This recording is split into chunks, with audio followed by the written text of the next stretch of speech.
اور شطرنج اور اسی طرح تاش کے پتے تو کھیلتا رہا، نہ اسے نماز کا ہوش آیا نہ اللہ کے ذکر کا ہوش آیا۔ ان من اشرار الناس، یہ بدترین لوگ ہیں اللہ کی نظر میں۔ اس لیے میرے بھائیوں، اللہ کی نظر میں آپ دیکھیں، باپ سب سے محبوب، ماں سب سے محبت والی شخصیت ہے، لیکن جب وہ فوت ہو جائے تو کوئی اولاد اس کی میت کو گھر نہیں رکھتا۔ بچے ہی سب سے پہلے کوشش کرتے ہیں اس کے جنازے کا اعلان کیا جائے، اس کی تدفین کا بتایا جائے، جلدی سے بندوبست کیا جائے تاکہ دفن کرائیں۔ کیوں اس میت کو گھر رکھنا نہیں؟ اس قابل نہیں ہے۔ اب وہی باپ جس کے اوپر انسان تھوڑا سا چھینٹا گرنا بھی برداشت نہیں کرتا، اپنے ہاتھوں سے ایک گڑھے میں دبا کے آ جاتا ہے۔ کیوں؟ اب یہ میت ہے۔ نبی کریم صلی اللہ علیہ وسلم نے فرمایا، ایک وہ شخص جو اللہ کا ذکر کرتا ہے اور ایک وہ شخص جو اللہ کا ذکر نہیں کرتا، یہاں برائی کا تذکر نہیں ہے، صرف وہ اللہ کا ذکر نہیں کرتا، دونوں کی مثال ایسی ہے، جو اللہ کا ذکر کرتا ہے وہ زندہ انسان ہے، جو اللہ کا ذکر نہیں کرتا وہ مردار ہے، میت ہے۔ تو مجھے اور آپ کو سوچنا چاہیے میں نے اس سال میں کیا کیا ہے۔ یہ سال اختتام پہ پہنچ رہا ہے، ہم اپنے کھاتے تو کھولیں۔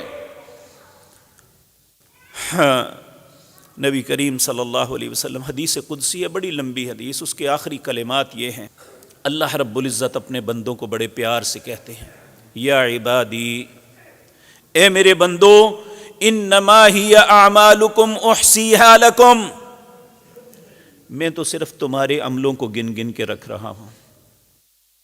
اے میرے بندوں، میں تمہارے اعمال کو گن گن کے رکھ رہا ہوں، ثم اوفیکم ایہا، جب میری بارگاہ میں پہنچو گے تو ان اعمال کا بدلہ تمہیں دوں گا۔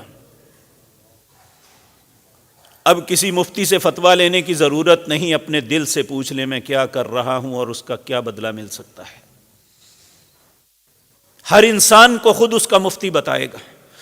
پھر فرمایا، فمن وجد خیرن، جو انسان اپنی زندگی میں خیر دیکھتا ہے کہ وہ 5 وقت نماز پڑھتا ہے، وہ رزق حلال کھاتا ہے، رمضان آئے تو روزے رکھتا ہے، لوگوں کا مال بٹورنے کے بجائے اللہ کے رستے میں خرچ کرتا ہے، اللہ نے توفیق بخشی ہے حج اور عمرہ کرتا ہے، کہا فمن وجد خیرن، جو اپنی زندگی کے اندر خیر دیکھتا ہے، اسے کیا چاہیے؟